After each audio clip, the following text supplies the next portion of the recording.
दोस्तों तारक मेहता में इस बार गणपति उत्सव का डेकोरेशन महिला मंडल ने किया है और वो अभी तक सभी के लिए सरप्राइज है। लेकिन दोस्तों ये सरप्राइज डेफिनेटली आने वाले एपिसोड में ओपन होगा। लेकिन उसके पहले क्या आप गेस कर सकते हैं कि महिला मंडल ने इस बार के गणपति डेकोरेशन में क्या थीम रखा होगा?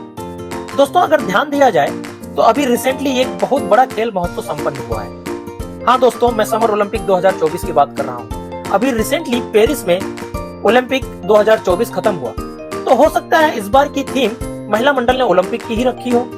लेकिन दोस्तों ये सरप्राइज है, ये आने वाले एपिसोड में ही समझ में आएगा, इसलिए हम इस बात पर ठप्पा नहीं लगा रहे हैं। फिलहाल दोस्तों आपको बता दें कि इस बार जो सरप्राइज गेस्ट आने वाले हैं गोकुल धाम में गणपति बप्पा के दर्शन के लिए, उनका नाम है अमन सहरावत। आपको बता दें कि अमन सहरावत एक रेसलर है, यानी कि एक पहलवान है जो कुश्ती लड़ने के लिए जाने जाते हैं। दोस्तों अमन सहरावत ने भारत को इस बार की ओलंपिक में कुश्ती कंपटीशन के लिए रिप्रेजेंट किया था।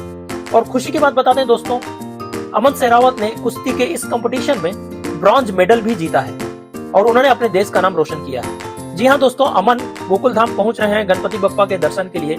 अगले एपिसोड में आप जरूर देखेंगे कि अमन किस तरह आते हैं और उनका किस तरह से स्वागत किया जाता है। हम सभी अमन को और सारे देशवासियों को ब्रॉन्ज मेडल जीतने के लिए ढेर सारी बधाई देते हैं। दोस्तों तारक मेहता का अगला एपिसोड जरूर देखिए, इसमें बहुत सारे ट्विस्ट हैं।